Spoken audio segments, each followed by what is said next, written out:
सहना भवतु सहनो भुनक्तु सह वीर्यङ्करवावहै तेजस्विनावधीतमस्तु मा विद्विषावहै ॐ शान्ति शान्ति शान्तिः वक्रतुण्डमहाकाय सूर्यकोटिसमप्रभा निर्विघ्नं कुरु मे देव सर्वकार्येषु सर्वदा सरस्वती नमस्तुभ्यं वरदे कामरूपिणि विद्यारम्भं करिष्यामि सिद्धिर्भवतु मे सदा गुरुर्ब्रह्मा गुरुर्विष्णुः गुरुर्देवो महेश्वरः गुरुरेव परं ब्रह्मा तस्मै श्रीगुरवे नमः तस्मै श्रीगुरवे नमः.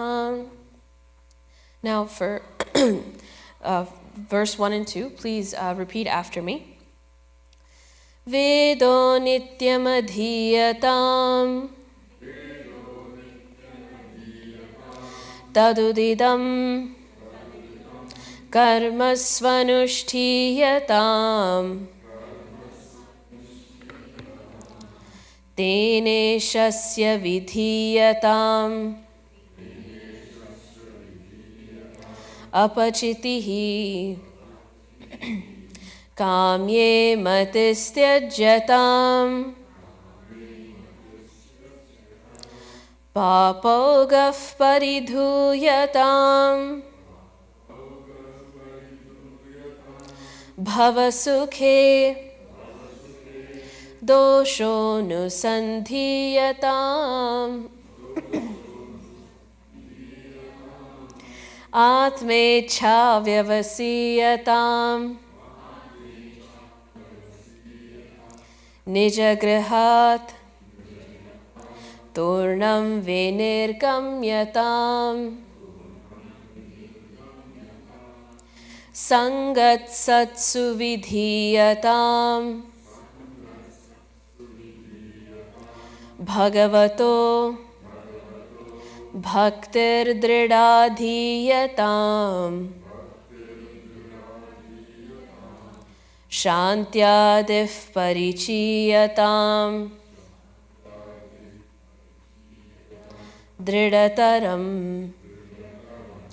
karmashu santyajyatam sadvidvanupasripyatam pratidhinam tatpaduka sevyatam brahmaikaksharamardhyatam shrutishiro vakyam samakarnyatam. So now let's chant both of these verses together. Vedo nityamadhiyatam taduditam karmasvanushtiyatam tene shasya vidhiyatam apachitihi kamye matistyajyatam papogaf paridhuyatam bhavasukhe doshonusandhiyatam atmecha vyavasiyatam nijagrihat turnam vinirgamyatam sangat satsu vidhiyatam bhagavato bhaktir dridadhiyatam shantyadif parichiyatam dridataram karmashu santyajyatam sadvidvanupasripyatam pratidhinam tatpaduka sevyatam brahmaikaksharamardhyatam shrutishiro vakyam samakarnyatam. So, tatpaduka sevyatam. May I offer my seva to his feet. Give me 1 second. I usually print out my notes, so I don't have this problem, but I have to switch apps, so give me a second. Okay, so we are all in this room because we are sadhakas, meaning we are seekers. Seekers of what? Seeking a higher purpose in life. And this is not just a theoretical discussion, but a call to awaken ourselves to the glory of the human intellect and to rediscover that to rediscover our true nature, to align ourselves with virtuous conduct, and to understand the invaluable role that a teacher or guru is in that pursuit. So we as human beings are very unique. Among all of the creatures, we alone are able to ask the question, who am I and why am I here? No other animal has this capacity. And this inquiry is the very starting point to uncover that highest purpose. So this intellect is the only tool we have to use for this search, and human beings alone have this ability to search. So this intellect is that capacity of vichara. Vichara, there are different types of thinking that the intellect can do. When it is the ability to understand abstract or subtle thinking, we call it as vichara. When it is used to distinguish the difference between right and wrong, we say that is dharma viveka. Dharma viveka. Then when we use that intellect to understand what is my true nature and what is not my true nature, what is the self and what is not the self, that is called atma, anatma viveka. Now, it is because of this intellect that we have the freedom to act.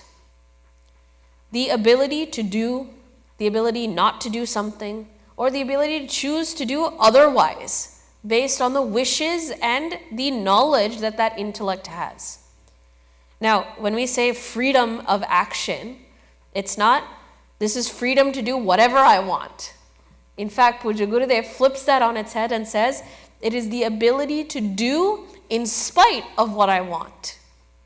Do I have the ability? I have a desire to eat chocolate, but I have that intellect that says no.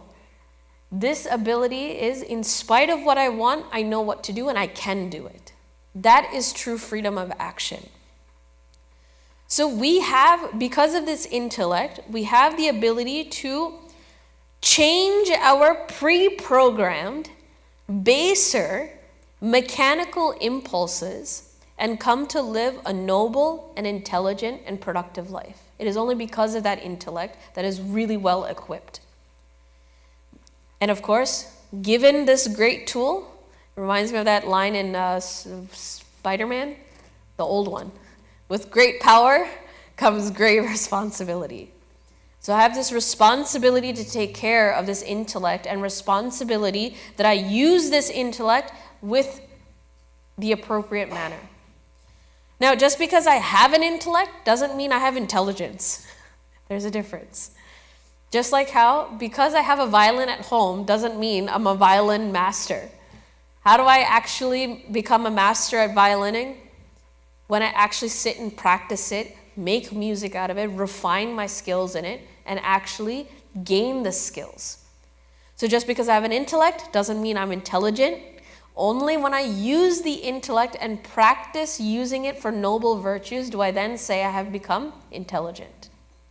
So the Shastras keep telling us, please rise above your animalistic tendencies. Use that God-given intellect that you have and give yourself that opportunity to rise out of your limitation. Use that intellect to reach that self that is infinite in itself. So learn how to use that intellect, practice it, and master it to actually gain intelligence. Now, what does the intellect need then? It needs knowledge. That is the medium of which it can empower itself. Therefore, knowledge is power. In the intellect, guided by right knowledge, we are able to achieve success and greatness. So there are two types of knowledge that we gain, and I'm kind of weaving in thoughts we've seen from the beginning of Sadhana Panchakam here. There are two types of knowledge, the secular and the spiritual. Both have its purpose. We're not saying one is greater than the other. Both have its purpose and role. In Mundaka Upanishad, it says, Dve vidye viditavyam para chaiva apara cha. So that's the line where it distinguishes the two types of knowledges, para and apara. Apara leads to materialistic success. That's why Vedas are not lacking in its investigation in the world outside.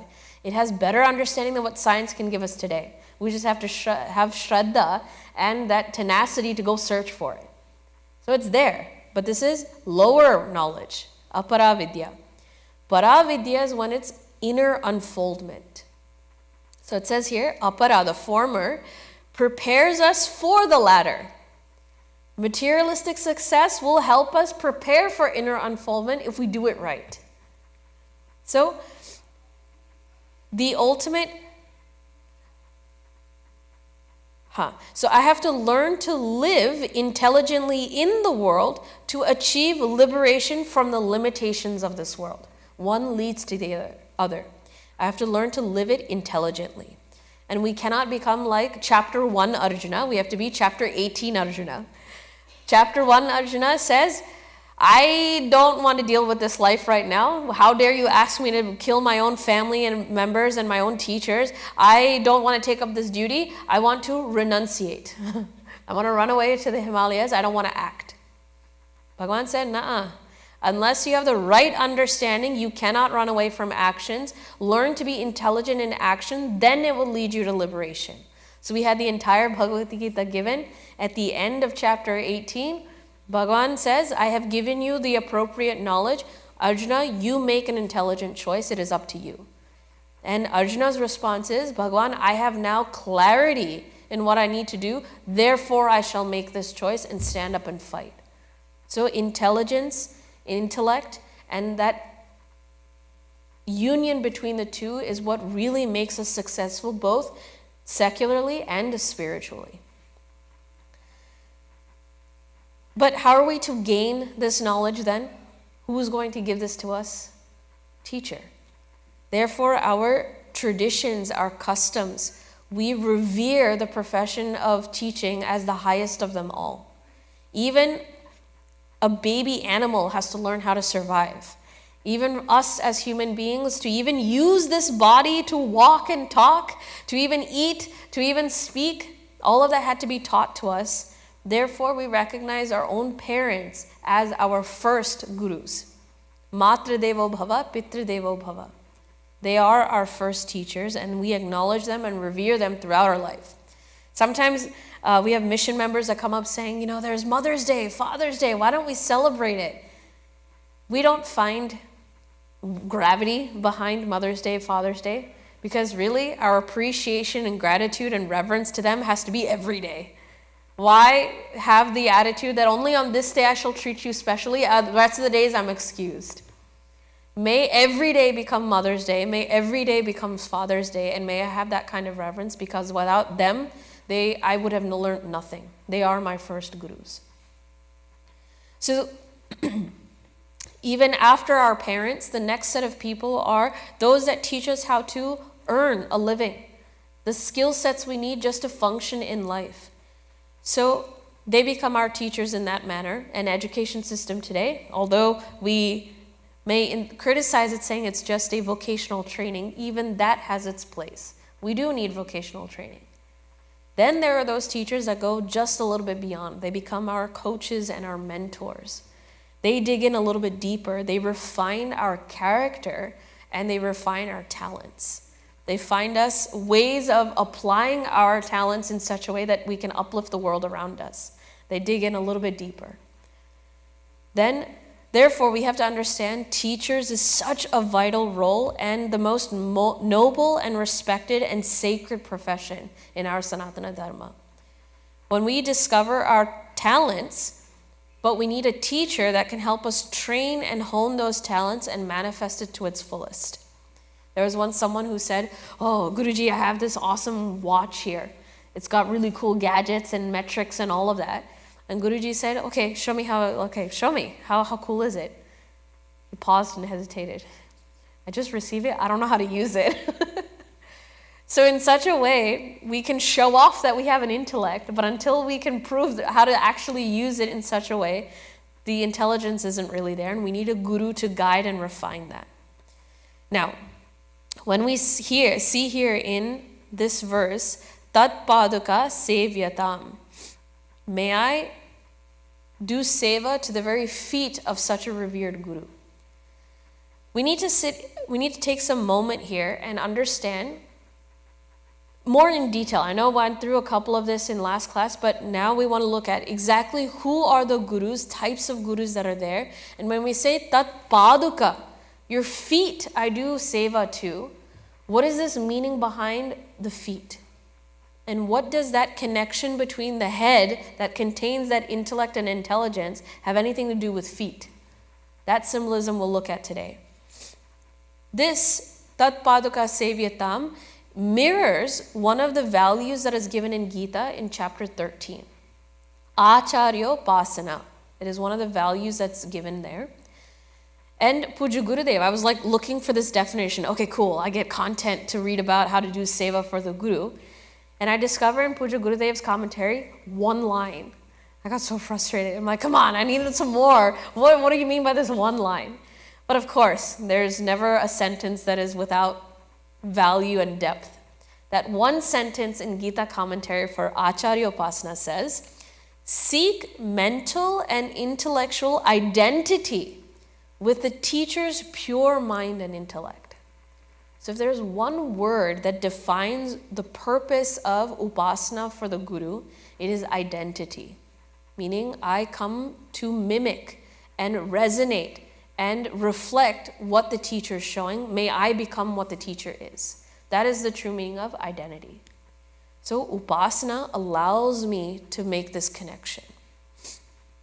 Now, because I'm trying to become who I serve, I need to understand who that person is then.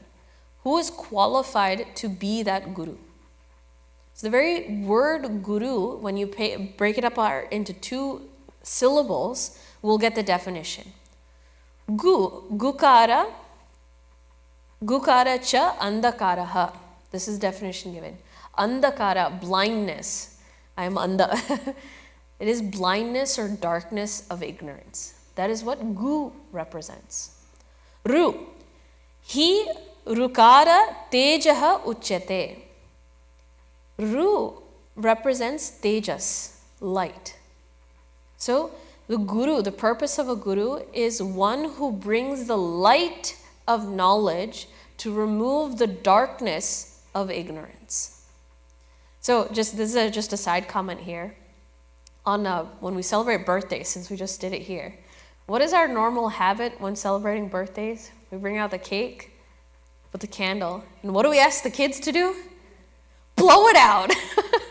That's so against what our traditions is all about. We don't blow out light, we enlighten.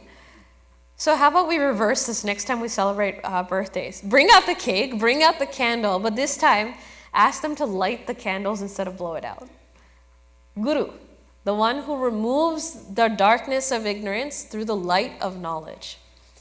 Now, there are many different kinds of gurus. You know, we go to a music teacher, we say they are the Natya or Nritya or Sangeeta guru. Then we go to school, we learn mathematics, they're the math guru. And if you're in the corporate world and you learn project management, they're the project management guru. So anytime we gain some knowledge, we call them as guru, but is there something more specific? So our shastras say there are different revered subjects that can be taught, and each one gets a name. Those that are karma or vachaka guru, they are the ones that help guide knowledge of what's right and wrong. What is the right conduct I have to perform? What are the different duties I have to perform in my stage of life? I need guidance there. Things on ethics, morality, rites and rituals, traditions and customs. Sometimes we look around saying, I know I have a new house, I'm supposed to grow pravesh, but what do I do? How do I perform this custom or ritual? We seek out somebody. Usually that ends up being a pandita or purohit. So really speaking, pandits and purohits are not just those that memorize the Vedas, come chant during the puja because we don't know it and then they leave. Purohits and pandits had a lot more gravitas in what they used to do. They would guide in terms of how to live and perform actions. Then there's another one called upasana or mantra guru. When we decide to take up sadhana and we want to enhance our bhakti towards God, bhakti dridadhiyatam, that was one of the instructions. When I want to seek that and I need an upasana or mantra, the one who teaches me in spiritual practices like puja, japa, and meditation, they are then known as mantra gurus.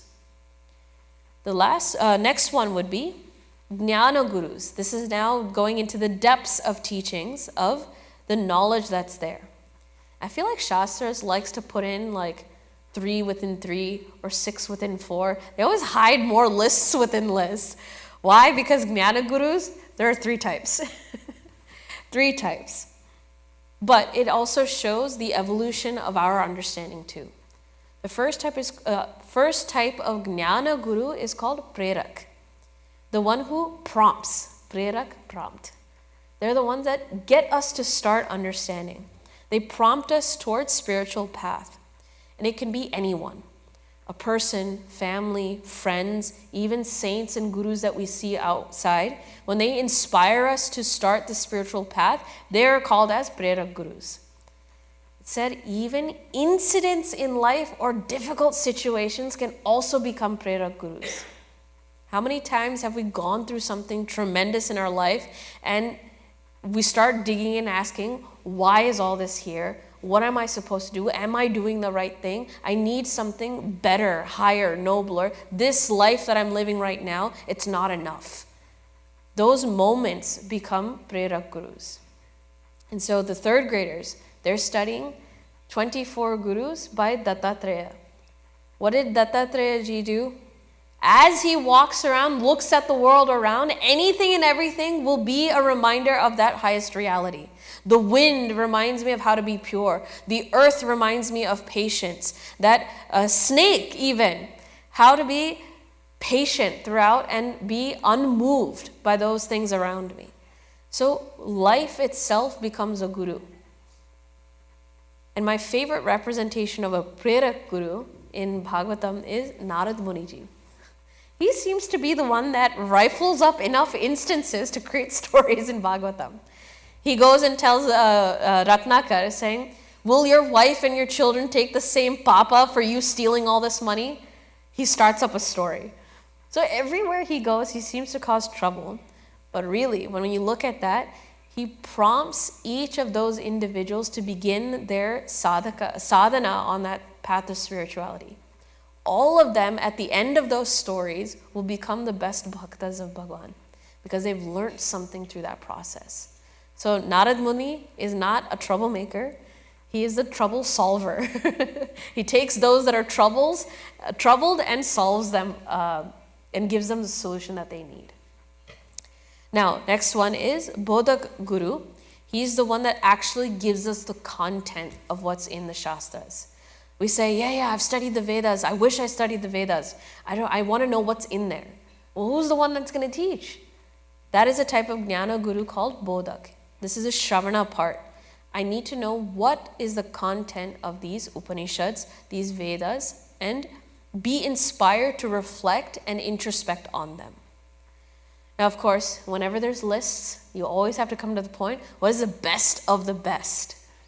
Who is the best of Jnana Gurus? We call it as Satguru.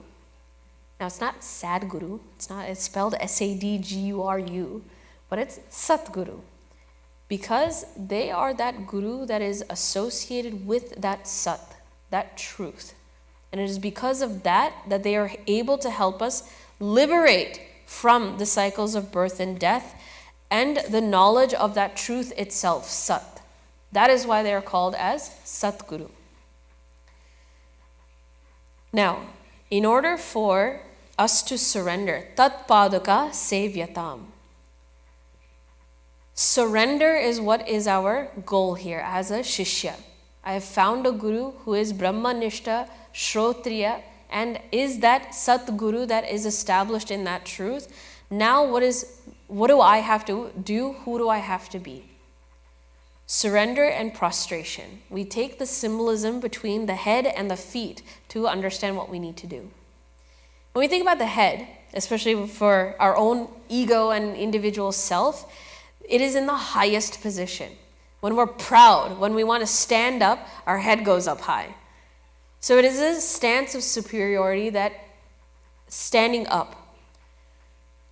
But the only way that this head can be held high, what do our feet need to do? We need to be firm and grounded. If I'm like toppling over and shaking the legs, my head is wobbling all the time. Feet have to be firm in order for the head to be standing up. So there are phrases that we hear, quotes that remind us of this. Where we sit depends on what we stand for. Where I'm established depends on what values I abide by. If I don't stand for something, I will fall for everything. Where are my feet rooted? Because that's where the vision my head will have. The greatness depends on the greatness of the values and ideals and goals that I live by. My values should be well grounded so that I may not be led astray. The feet then represent the knowledge, goals, values, and divine virtues. They are the ideals and nobility and the culture I stand for. Only then will that head be strong, firm, and intelligent. Now, interestingly, when we want to express respect and reverence, we almost seem to do the opposite. We do ulta pulta and put our head all the way below the feet of our own guru. Our kids, whenever there's guests coming home, parents come home, grandparents, guru, whenever they come, what do we tell them first thing to do? Bow down and do pranams. And they look up at you saying, why? They keep their head held high. And you say, shh, don't ask question. Put your head down, do pranams. Fine. And then they'll like reluctantly do it. They'll do it halfway. But finally that act has to come out. May the head go and reach towards that feet. Now, what does this represent? To touch and worship the feet of those we respect, we are saying, I bow down onto what you stand for. I bow down to that. Satguru, the one who stands on nothing less than that highest truth itself, the God principle itself is what I'm bowing down to. Therefore, the feet of a Satguru is not only worthy of bowing down to, worshiping, and saluting to, those very feet are worth meditating upon. Those very feet is that truth itself. Therefore, Guru Padaka Stotram is my reverence and meditation upon his very feet. And we often say Bhagwan's feet, Guru's feet are like lotus feet. Because it is the one who has arisen pure from the murks of samsara. The lotus is delicate, beautiful, and fragrant, that is so distinct and separate from that ugliness that it comes from. Guru is like that. And so that's why in Hanuman Chalisa, my favorite line is still the very first line. Shri Guru, Charana Saroja Raja. The Guru, the feet of my Shri Guru is like that lotus. In fact, I will bow down so low and prostrate to that Guru that I will take the dust that is on that feet and use that as the cleaning agent to clean the mirror of my mind. Shri Guru Charana Saroja Raja Nija Mana Mukura Sudhari Barano Raghu Bara Bimala Jasu Jodayaka Phala Chari. By bowing down and revering the very substratum on which that Guru stands for, may I take that dust, clean this intellect so clean that it can reflect like a mirror. May it reflect like that mirror, and it is because of that I am able to achieve all 4 purusharthas: dharma, artha, kama, and moksha. So we need that strength and steadfastness to perform our duties, our swadharma, and the spiritual practices, sadhanas. That intelligence and wisdom to realize that truth, and when we do, we will automatically experience that realization. But in order to gain that steadfastness and that courage, I need that guru to guide me and protect me through my journey. Therefore, I shall bow down. Now, the most important sadhana we can take up is always reflecting on stories that depict this relationship. Because many times we forget that head, which is filled with ego, readily gives up its surrender. Constantly, we have to, just like we tell our kids, we have to, more importantly, tell ourselves, hey, ego, shh, put your head down. Surrender to that guru who is going to let us understand how to get rid of this ego. So one story I wanted to share with you is the story of one of the disciples of Adi Shankaracharya ji. He had 4 main disciples. One of them, before he gained his sannyasi name, he was known as Sanandana. Now, of the 4, it is said that he was quite brilliant, that his intellect was so sharp that he could grasp any concept taught to him 3 or 4 times faster than all the other students. So what happens when you have a bunch of batchmates that are learning under a guru? Jealousy. Oh, you know what? He learns faster than I am. He's so good at this. I bet you he's guru's favorite student. He's got favoritisms, and we're all grumpy little students that won't get the same attention. Even the revered Shishyas of Adi Shankaracharya ji, the most qualified and amazing students, even they had bouts of jealousy like this. Adi Shankaracharya ji knew this. He didn't have to say anything. He didn't have to ask. He knows his students well. So of course, gurus, when they teach, they don't teach just through words. They teach through life experiences, and they teach through actions. So this was one of those moments where he taught without speaking. One day, this was in Badrinath. They were all sitting, they were by the river Alkananda, and Sanandana was on the far side of the river doing some sort of work. The rest of the students was with the guru doing something else. Adi Shankaracharya ji, in the middle of their conversation, suddenly stood up, and he faced the direction of Sanandana. Now, some stories say that he didn't say anything, but mentally called out to his shishya. Other stories say he actually shouted. Whatever it may be, Guru called. Now, the purity of Sanandana's mind and heart was so great that he heard it, and the bhava of wanting to be with his Guru was so much that he was ready to drop everything. That river, you can't cross directly. It was as strong as the Ganga River. To get across, you have to go around. But in that moment, his response to his Guru was so strong, he didn't even think, he started running. He ran directly across that river, and you would think he would get swept away by that river. As soon as his feet touched the surface of the water, a lotus bloomed right under his feet and supported his weight. And as soon as he took the next running step, the lotus bloomed. Like that, under every footstep in his run, that lotus blossomed to support him and carried him across that river. Once he got to the other side, the other Shishya's jaws were like on the floor. Guru was still silent and steady. He knew exactly what was going on. The Shishyas that day understood why the Guru loved Sanandana so much. Not because of his intellectual prowess. It was his bhakti and devotion. Look at how the world changed. It's almost hard to believe, in fact, is this story really true? It is true, because that connection with the Guru and Shishya was so strong, the world will change to support that connection. And therefore, it was that day that Adi Shankaracharya ji gave Sanandana his actual name. Padma Padacharya ji. That it is the Padmas that grew under his padas. That is the bhakti he has, and that is the insignia of the greatness of his shishya. Therefore, he carries that name forever, and we recognize him as Padma Padacharya ji. This is a story of one of his shishyas, and the true glory that can be seen when we truly surrender to that guru.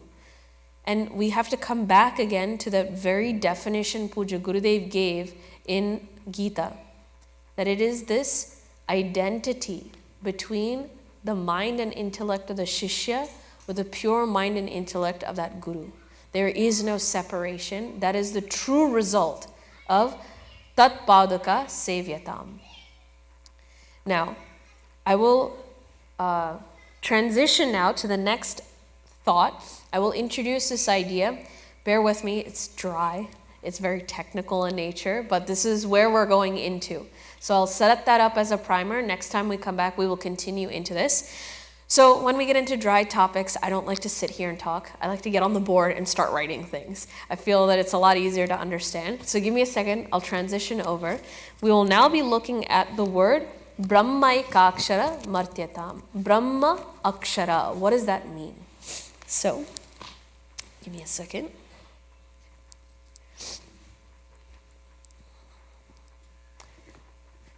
I'll move this over here. So we're back to center.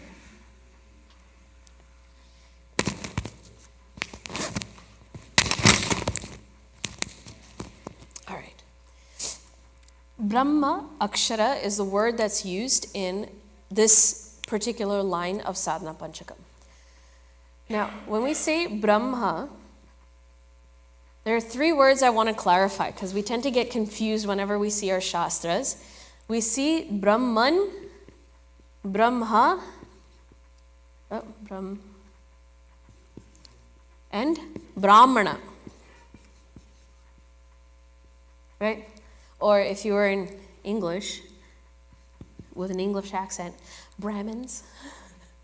So these are the three words that often we may get confused with. So even if you know it, that's okay. We'll clarify these vocabulary before we move on.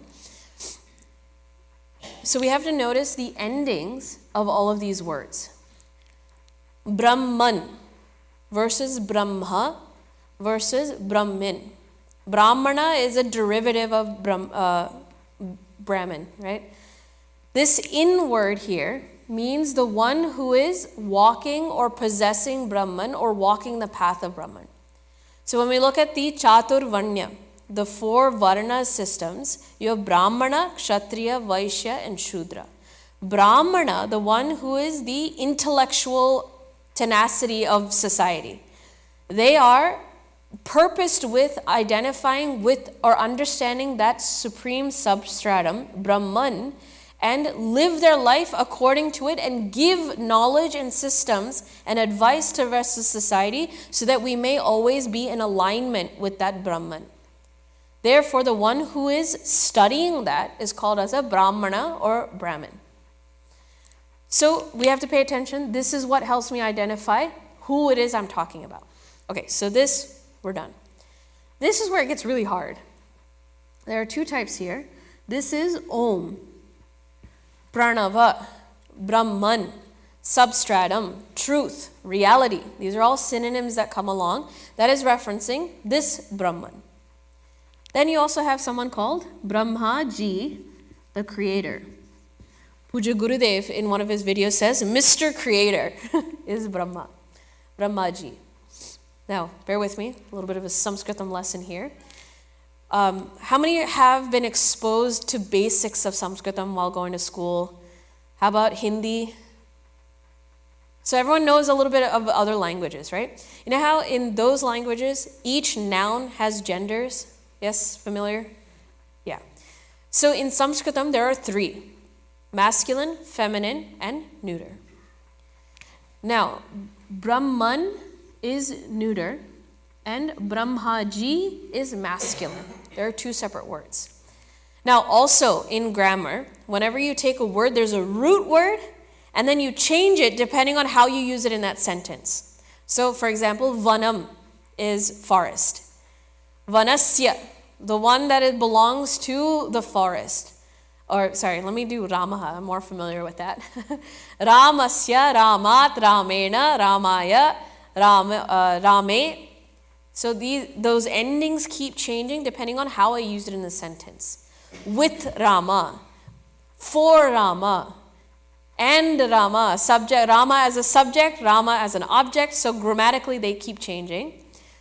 What does it look like with these two words? And I'm going to specifically talk about the subject. First case, right? So again, subject, verb, object. We're talking about subject. What does Brahman, the neuter form, look like as a subject? We say it is Brahma. What is Brahma, the masculine word, in subject case look like? Also Brahma. So that's why knowing Sanskritam when reading Gita becomes really important, because are you talking about Mr. Creator or the substratum? Whole definitions and meanings change if we don't understand it correctly. Then, especially in Gita, when they start talking about Chaturvarnyam Maya Srishtam, are you talking about Brahmins? So who's talking about who? So my point is, this was a bit of a tangent, segue, where we just want to understand that there are different words. They may sound similar, but they mean different things. What we are going to be looking at, Brahmaikakshara, Brahma Akshara. We're not talking about these two, we're talking about this one. So this is the clarity I wanted to bring here. This Brahman. I can't find my eraser. Oh, just kidding. So we're not talking about these two. Brahman is that substratum. Now, he says Brahma Akshara. Akshara is that letter that represents Brahma. What is that one letter? It is Om. That is that one Akshara. We have just finished Vanaprastha. We have entered Sannyasi Ashram. We have now surrendered to that Guru.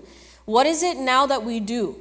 What is the process now? First thing we do is we ask and seek the Guru's instructions on Brahma Pranava Upasana. Upasana. Asana, Upa. Asana means to sit. Upa means near. Meaning, may I get associated with and be close proximity to this thought called Om or Pranava. So, Brahma Akshara Upasana. This is the Upasana that we're going to be taking because it will set us up for all of the learning we're about to happen. This Upasana has to begin first. This Om Upasana is not the same as meditation or realization. So we haven't reached there yet. This is still a practice. This is when we sit down and we close our eyes and we spend 5 minutes and we inhale, exhale, chant Om. Inhale again, chant Om. This is the Upasana we're talking about. Why? Why are we even starting this Upasana? We have to look at the word Om itself. It is broken up into 3 subletters, or there are 3 sounds that come together to make Om. A plus U plus M plus silence. There are 4 parts actually. We always forget about this one. Silence is very, very important. In fact, it's the most fundamental thing. If we look at Om, this is going to sound, bear with me here, it's going to feel like kindergarten class, but everyone say ah and hold it. Ah, where does it come from? What part? Here, right? So you draw in the air from the lungs and that sound comes from here, there's no obstruction. Now, ooh. Ooh, where is the sound generally? It's not here. Not the throat. How do I get ooh from all the other letters? Ah versus ooh. What changed to make it ooh? Ah, the cavity of the mouth. This part here. Ooh. So now we're somewhere in the middle region. What do I need to make the sound? Different from and ooh. Lips. You know the ba pa ba ba ma varga. We challenge the kids, try to say it without moving your lips. U ma. Now, these represent waking, dream, and deep sleep. I'll come to silence in just a second. Waking. My entire 5 senses are open. I am perceiving everything that's around me. Oh, sorry, I just realized we are over time. Oh man, I can't leave it somewhere halfway in between. So let me just leave this at this. If you would like, if during this break, what I would suggest is find the book called Tune in the Mind. Tune in the Mind. Man, just when things were getting really good. I apologize. That was my mistake. But Tune in the Mind really delves into what is ma, what is the waking, dream, and deep sleep state. Once we understand this, we will understand the significance of silence as the substratum. If I were to remove ma, what is left over? If I were to remove waking, dream, and even deep sleep state, if I were to remove all of that, what is left over? What is that thing? This question has to become very important in the beginning of Shravanam. Therefore, we start with Upasana. So, the very first step after surrendering to Guru is, may I please give me the mantra of Om, and may I start this practice of ma, and silence. So I apologize. Time is really over, so I shall do closing prayers, and we'll resume this idea in the next class. Okay? Om Purnamadav Purnamidam Purnat Purnamudachyate Purnasya Purnamadaya Purnameva Vashishyate Om Shanti Shanti Shanti Harihi Om Shri Gurubhyo Namaha Harihi Om. Thank you so much.